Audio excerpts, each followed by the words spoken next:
No wonder your husband left, look at your kids, stared back at me from the Facebook comments section under the photo of my twins' 5th birthday party. My sister Patricia's words sat there for exactly 17 minutes, long enough for 200 family members to see, screenshot, and start the digital wildfire that would burn down 23 years of carefully maintained family facades. I clicked reply and uploaded a single screenshot, her husband's Tinder profile, active as of yesterday, location set to divorce attorney's office parking lot, and watched her comment vanish faster than her marriage vows, but the internet had already preserved her cruelty in 100 different phones. The notification bells started immediately.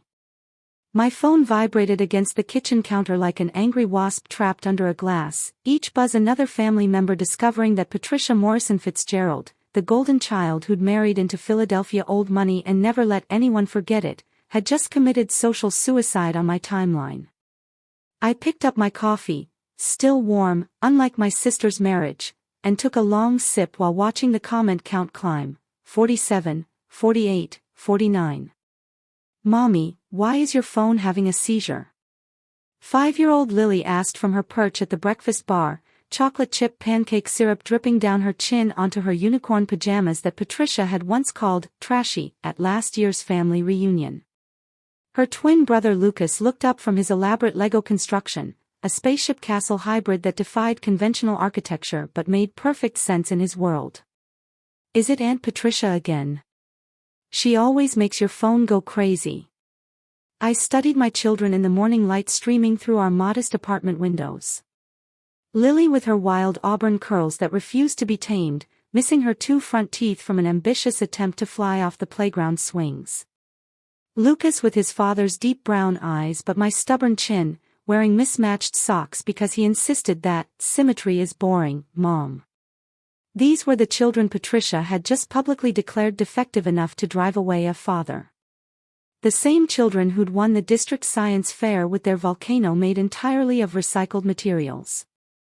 Who read at a 3rd grade level despite being in kindergarten. Who volunteered with me at the homeless shelter every other Saturday, serving soup with more grace than Patricia had ever shown at her charity galas. But apparently, they weren't photogenic enough for my sister's curated worldview. My phone rang. Mom. I let it go to voicemail. It rang again immediately. Still Mom. This time I knew avoiding her would only make things worse. Natalie Marie Henderson, what have you done? My mother's voice crackled through the speaker, pitched at the exact frequency of maternal disappointment she'd perfected over 40 years of parenting. Good morning to you too, Mom. Lovely weather we're having in Phoenix. How's Boston? Don't you dare act casual about this. I have 17 missed calls from various relatives, and your Aunt Linda just texted me something about Tinder. What is Tinder? Is that some kind of fire-starting app? I bit back a laugh. It's a dating app, Mom. For people looking for companionship. Why would Patricia's husband need? The silence stretched as realization dawned. Oh. Oh no. Natalie, you didn't. She commented that my children were so repulsive they drove their father away, Mom. On a public post. Where my kids' teachers, their friends' parents, everyone could see. What was I supposed to do? Not air our family's dirty laundry on the Facebook. Mom's distress had reached levels that caused her to add unnecessary articles to social media platforms. Take it down immediately. I already deleted my reply, I said, watching new notifications pop up faster than whack-a-moles. But it's too late. The internet is forever, remember? You taught us that when you caught Patricia posting those bikini photos in college. That was different. How? How was that different? Because she was young. Because she was just having fun. Well, she's 38 now, Mom, and she just publicly humiliated my 5-year-olds for entertainment. Lucas tugged on my pajama pants.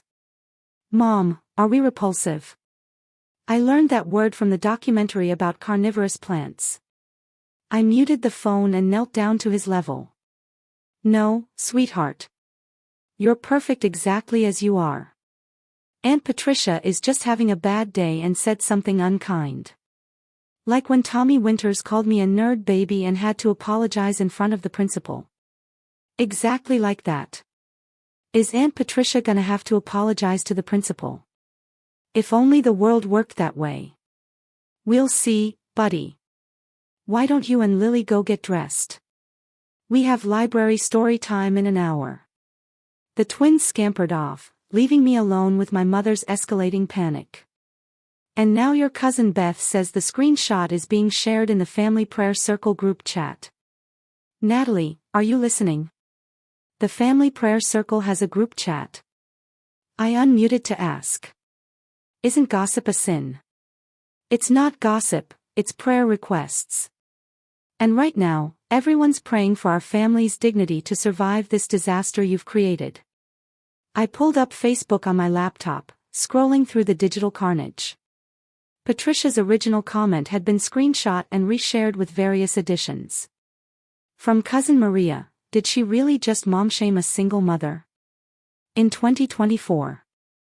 The audacity. From Great Aunt Helen, those babies are adorable. Patricia needs glasses. And Jesus. From my college roommate Sarah, remember when Patricia wore white to Natalie's wedding? Karma has entered the chat. From Patricia's own mother-in-law, how disappointing. We'll be discussing this at Sunday dinner. That last one made me wince. Eleanor Morrison Fitzgerald didn't just attend Sunday dinner, she presided over it like a Supreme Court justice over constitutional law. If she was publicly expressing disappointment, Patricia's social standing was about to experience what financial advisors call a significant market correction. Mom, I need to go. The kids need breakfast, and I have 3 freelance articles due today. This isn't over, Natalie. We're having a family meeting. Tomorrow. Via Zoom since you insist on living in that desert. I can't tomorrow. I have a job interview. The silence was deafening. A job interview? I thought you were done with all that career nonsense after David left. Career nonsense. That's what Mom called my decade of work as a marketing director before I'd made the fatal error of believing my ex-husband when he said he wanted me to stay home with the babies, just for a few years. Those few years had stretched into 5, during which David had apparently decided that a wife with baby spit on her shirts wasn't as appealing as his 23-year-old CrossFit instructor. David left 18 months ago, Mom. The alimony runs out in 6 months. I need a job. If you just move back home. To Boston. Where Patricia lives. Where she can make these comments in person at every family gathering. No thank you. My phone buzzed with a text from an unknown number. I opened it expecting another relative weighing in on the drama. Instead, "Hi Natalie, this is Tom Fitzgerald. I think we need to talk." Patricia's husband. Ex-husband. Soon-to-be ex-husband. I stared at the message while Mom continued her monologue about family unity and forgiveness and not airing dirty laundry. Mom, I have to go. Love you. I hung up before she could protest and called the number back. Natalie. Tom's voice sounded exhausted. Thanks for calling. I wanted to apologize for Patricia's comment. It was cruel and completely uncalled for. Did you know she was going to write it?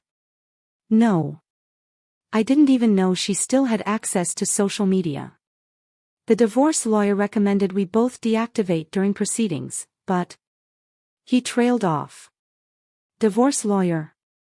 I tried to sound surprised. Tom's laugh was bitter. Don't pretend you didn't know. That Tinder profile, I created it in a moment of weakness after I found out about Patricia and her personal trainer. And her yoga instructor. And that guy from her book club who's definitely not reading the books. I sank onto the couch, processing this information. How long? Which affair? The first one I know about was 3 years ago. But looking back, there were probably others.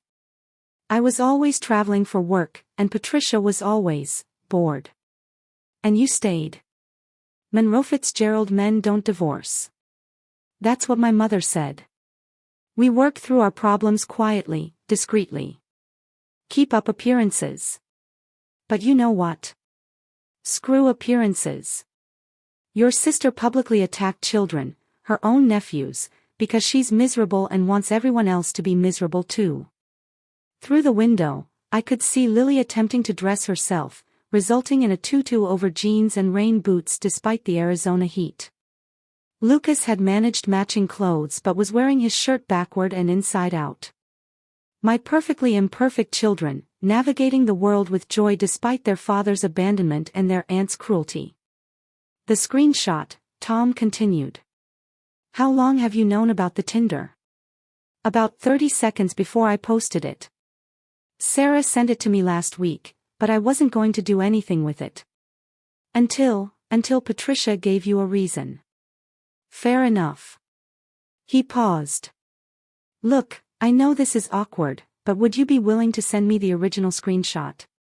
My lawyer says social media evidence could be helpful in the custody proceedings. Custody. You have kids. 2. 7 and 9.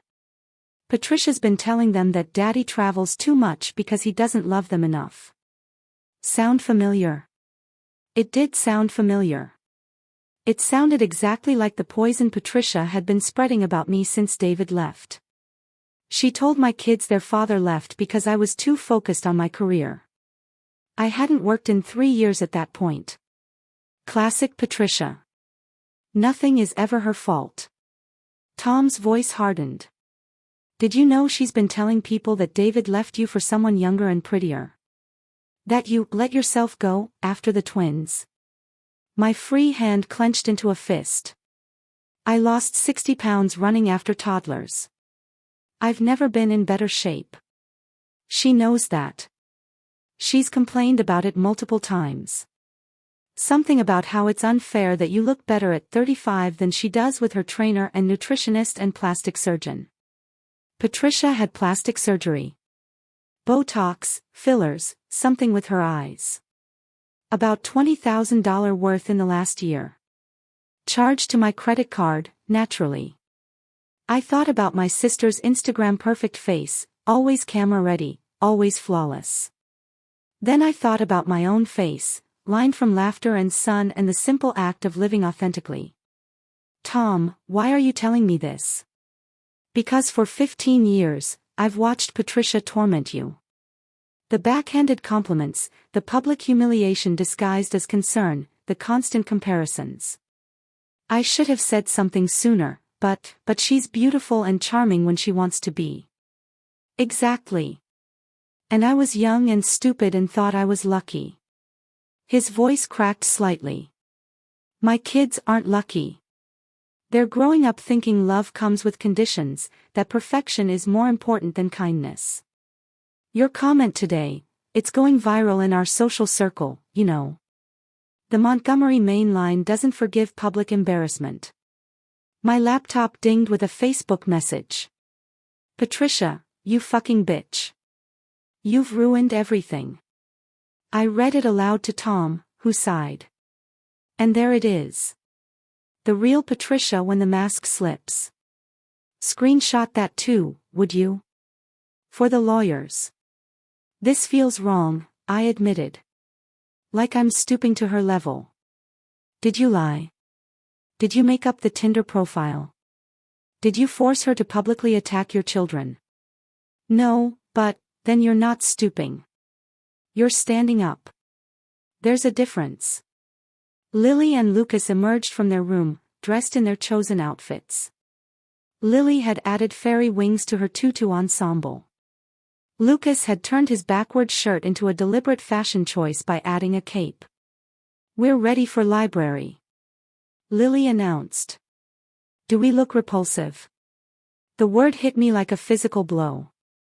They'd heard. Of course they'd heard. Kids always hear the things you desperately hope they'll miss. You look ready for adventure, I said. Tom, I need to go. Natalie, one more thing. The family reunion next month. I won't be there, obviously. But you should go. Hold your head high. Your kids deserve to know their extended family, and Patricia doesn't get to take that from them. After we hung up, I sat my twins down for a conversation I'd hoped to avoid for at least another decade. Sometimes, I began, adults say mean things when they're hurting inside. Like when you're really tired and hungry and you snap at each other. But we say sorry, Lucas pointed out. And we do time out. That's right. And Aunt Patricia needs a very long timeout to think about her words. Is that why Daddy left? Lily asked suddenly. Because we're repulsive. The question shattered my heart into pieces sharp enough to draw blood. No, baby. Never. Daddy left because sometimes grown-ups stop loving each other. But he never stopped loving you. It was a lie, of course. David's twice-monthly video calls and missed child support payments suggested otherwise. But some truths were too heavy for 5-year-old shoulders. My phone rang again. Patricia this time. Against my better judgment, I answered. How dare you? Her voice was shrill, breathless. Mother Morrison just called to inform me I'm no longer welcome at the annual charity gala. Do you have any idea what you've done?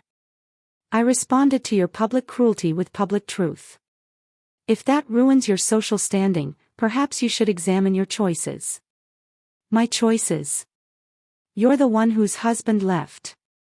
You're the one living in some apartment in the desert like a refugee. You're the one whose kids look like what, Patricia? Finish the sentence.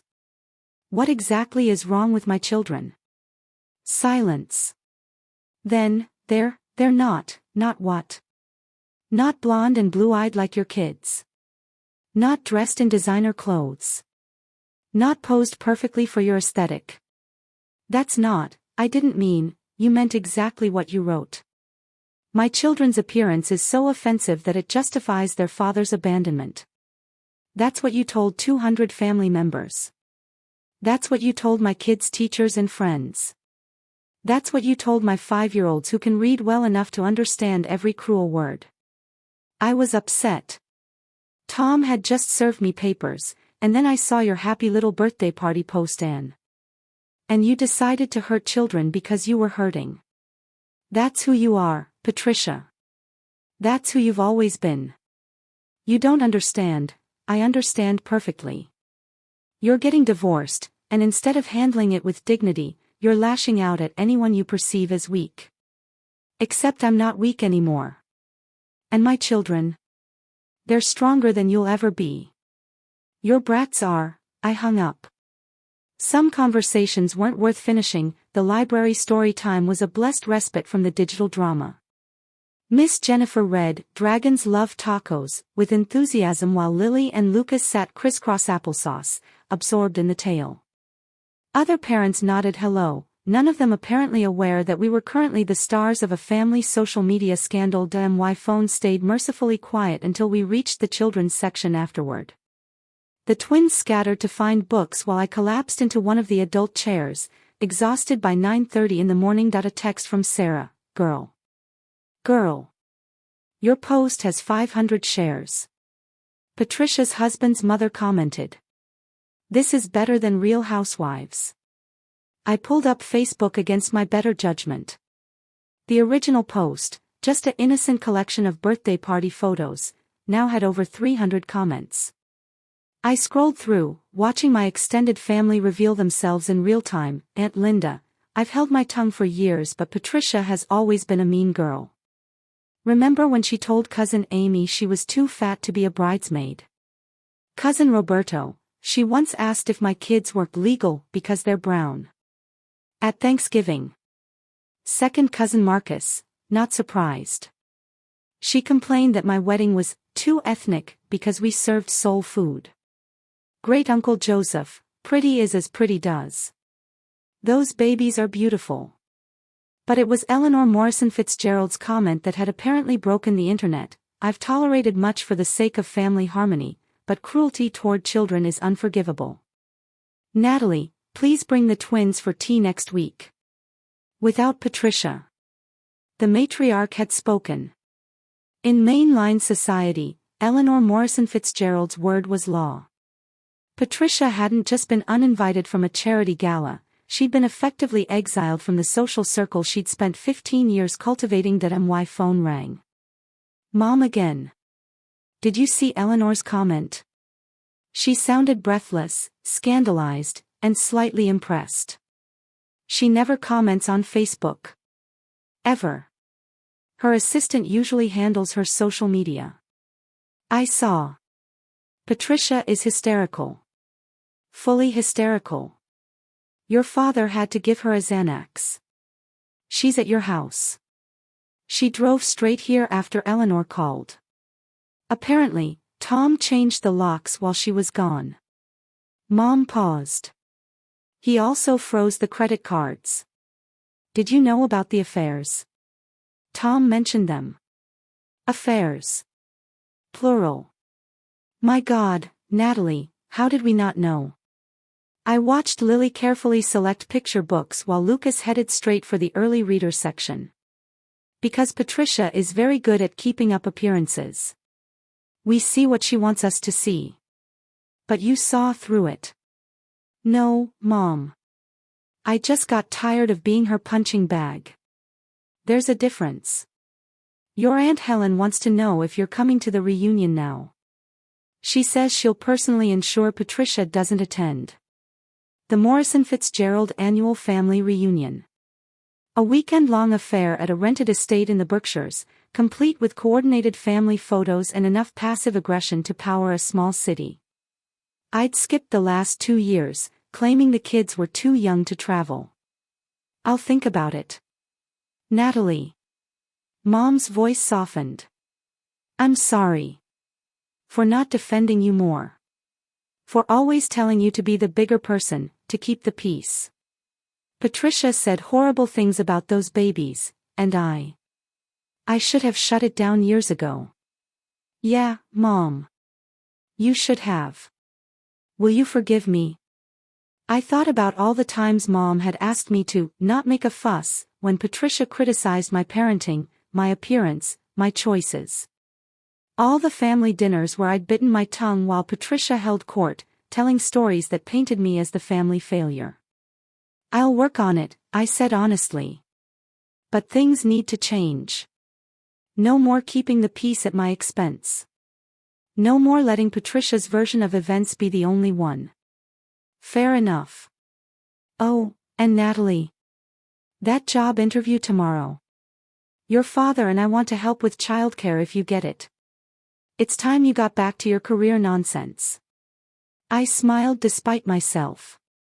Progress came in small steps. The next few hours passed in a blur of damage control and unexpected support.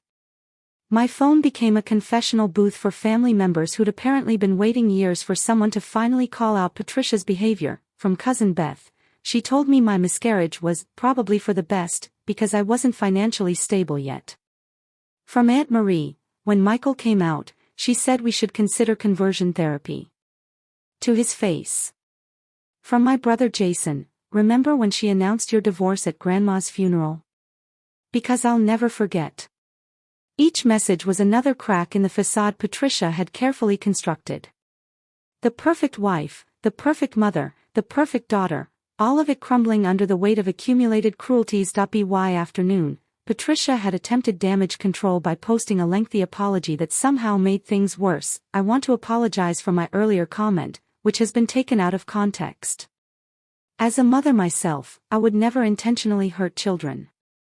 I was simply expressing concern for my nephew and niece's well-being in what must be a difficult situation. Sometimes tough love requires saying hard truths. I'm sorry if my words were misunderstood. Folded hands #family #tough love #blessed. The ratio was immediate and brutal. Sarah texted me screenshots, not the prayer hands emoji. She really just, I'm sorry you were offended, her way into making it worse. Tom called again. My lawyer says this is gold. She just admitted to intentionally targeting the kids but framed it as tough love. No judge is going to give her primary custody now. I'm glad it helps your case, but I hate that my kids are collateral damage in Patricia's meltdown. They're not collateral damage. They're survivors. And they have a mom who stands up for them. That evening, after the twins were in bed, I finally had time to process the day's events. My laptop showed 47 unread messages on Facebook, 23 text messages, and 15 missed calls. The original birthday party post now had over 1,000 interactions, but it was a private message that stopped me cold. Hi Natalie, you don't know me, but I'm Patricia's former college roommate. I've watched her destroy people for 20 years, always with plausible deniability. Thank you for finally showing everyone who she really is. She did the same thing to me senior year, publicly humiliated me because I was dating above my station. I dropped out and never finished my degree. Don't let her win. Jennifer Walsh. I stared at the message, thinking about all the Jennifers out there, people Patricia had crushed on her way to the top of a social ladder that ultimately meant nothing. People who'd been made to feel small, inadequate, less than. A knock at the door interrupted my thoughts. I checked the peephole, surprised to see my neighbor Mrs. Chen holding a casserole dish. I saw the Facebook, she said without preamble when I opened the door. My daughter showed me. That woman, your sister, she has no heart. Mrs. Chen had lived next door for 2 years, exchanging pleasantries and accepting packages. We'd never discussed family drama before. When my husband left me with 3 children, my family said it was my fault. Too focused on work, they said. Not gentle enough, not pretty enough, not enough. She pushed the casserole into my hands. But my children grew up strong. Successful. Kind. Like yours will. Some people only see surfaces. But surfaces lie. After she left, I sat with the casserole warming my hands and tears warming my cheeks. The cruelty of Patricia's words had unleashed something unexpected, a flood of solidarity from people who'd faced their own versions of not being enough. My phone buzzed with another text from Patricia. You win.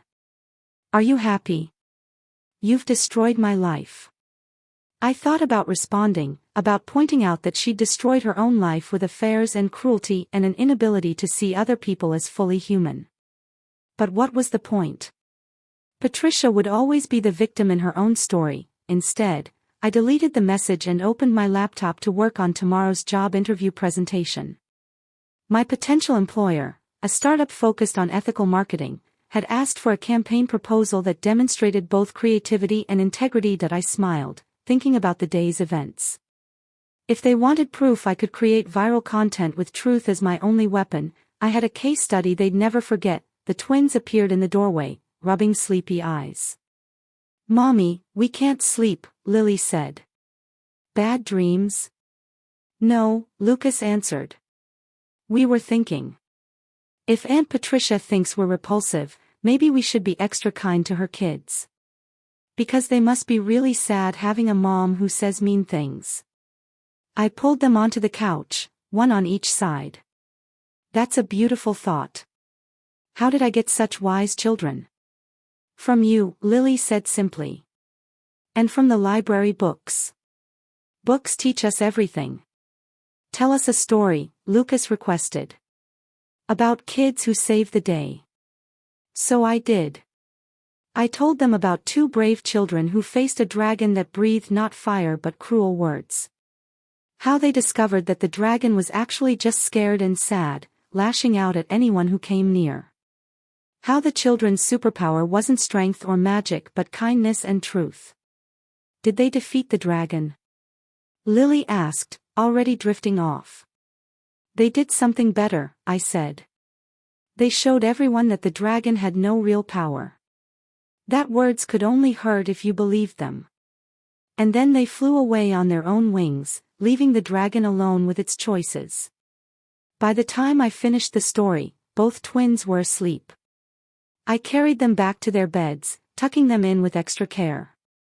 Tomorrow would bring new challenges, the job interview, more family drama, the ongoing struggle of single parenthood, but tonight, my children knew they were loved, valued, and definitely not repulsive.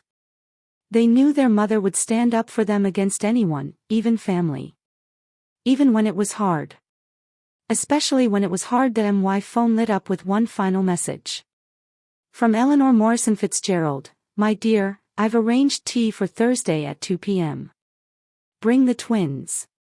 We'll discuss their trust funds and educational opportunities. Some of us understand that true class has nothing to do with appearances. Eleanor P.S. Patricia is no longer welcome at any Morrison Fitzgerald properties or events. Actions have consequences." I smiled, screenshotting the message. Not for revenge or evidence, but as a reminder that sometimes standing up to bullies opens doors you didn't even know existed. The internet never forgets, Patricia had learned today. But more importantly, neither do children. My twins would remember both their aunt's cruelty and their mother's courage. They'd remember that love isn't conditional on perfection, that families can be messy and complicated and still worth fighting for, just not at the expense of their own dignity. Tomorrow, Patricia would wake up to a new reality where her carefully curated image had shattered beyond repair. But my children would wake up knowing they were perfect exactly as they were, gap-toothed smiles, mismatched clothes, and all, and that was the only truth that mattered. As I finally headed to bed, I noticed the Facebook notification count had topped 2,000. The post had transcended family drama to become something larger, a conversation about public cruelty, about standing up to bullies, about the damage of perfectionism and the power of truth, but I didn't read the comments. Tonight was for rest, for peace, for the quiet satisfaction of knowing that for once, the bully didn't win. Tomorrow would bring its own battles, but tonight, my little family of 3 was safe, loved, and vindicated. The last thing I did was frame one of the birthday party photos, the one where both twins were mid-laugh, cake frosting on their faces, pure joy radiating from every pixel. The photo Patricia had found so offensive, I now saw as perfect. Because it captured the truth, that happiness doesn't require perfection, that love doesn't demand beauty, that the best revenge against cruelty is simply living well, and we were. Despite everything, the divorce, the financial struggles, the family drama, we were living well. Imperfectly, chaotically, but authentically. That was something Patricia, with all her filters and facades, would never understand. But my children would. And in the end, that's all that mattered.